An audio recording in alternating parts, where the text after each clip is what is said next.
Peggy 12.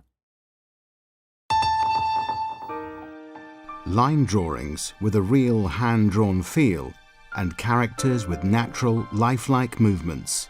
Just how is the distinctive character animation in Last Window achieved?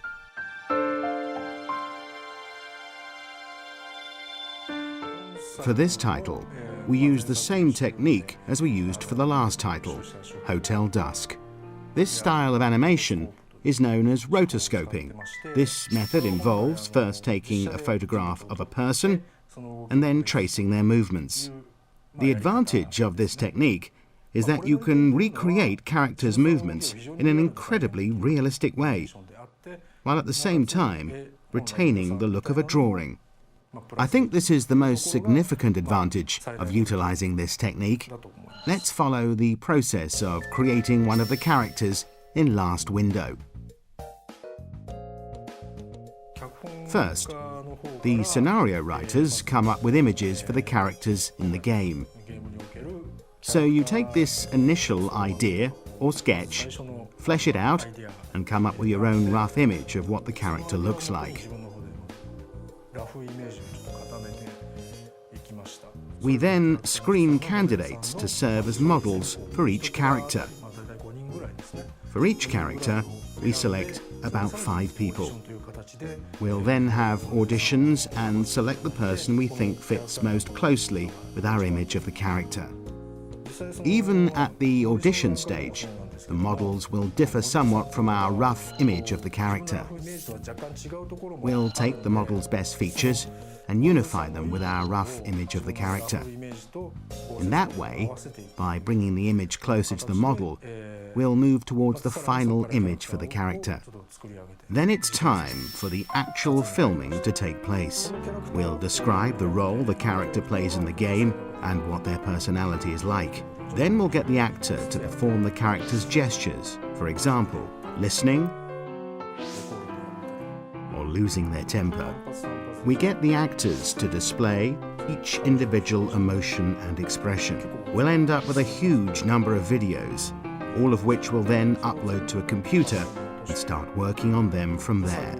We'll select the best movements from each sequence and basically clip them out.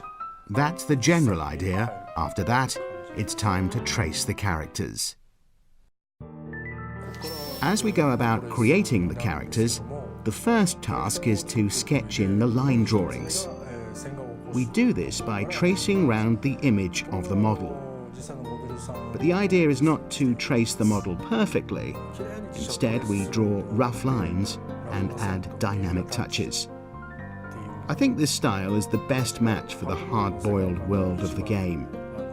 This is the most distinctive feature of the style of drawing used in the game. The next step, when creating the character images, is the addition of a number of oblique lines on top of the initial traced image. This is done at the same time as the character is made to look more three-dimensional. As there isn't a fixed number of those oblique lines, they give a real dynamic feel to the images, greatly amplifying the sense that they are moving. The third step is the shading. For instance, the use of light and shade on the character's clothing, or the sense of depth applied to their faces. By combining the shading with the oblique lines, we get the right balance of light and shade. By doing that, the 3 layers combine and the image is complete. In order to complete a single animation, we first need to check on a PC that there are no problems in the movement of the images. Then the images are downloaded to a DS. It's vital to see how the images will look in the game. As this will be the finalized image, it's important to check that it's not moving too much and going off the edge of the screen, or that the different resolution isn't spoiling the image. Hyde, who is displayed on the left screen when you tilt the DS, becomes the standard for gauging the other images. So you can check the size of the character appearing on the right screen against Hyde, checking at the same time that they have matching eye lines. You then go back to the PC and fix any problems. Then you return to the DS once more. So it's a process of passing the images between the PC and DS. By repeating this process, we'll arrive at the final images. We begin with a huge volume of traced images, making the task of finalizing the animations an incredibly demanding one.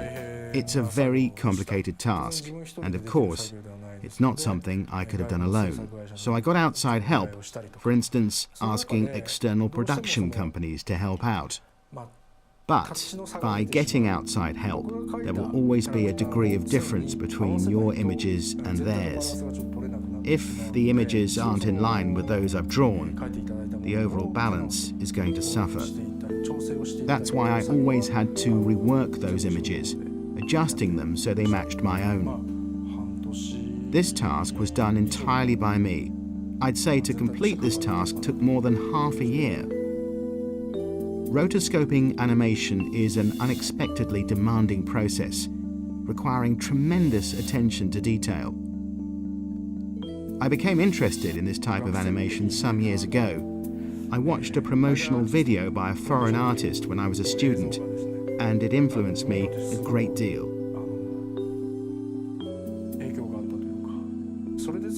The style of animation used in the video was rotoscoping. When I worked on the last title, it suddenly struck me that this style of animation matched what I'd always wanted to do, and I was determined to use it.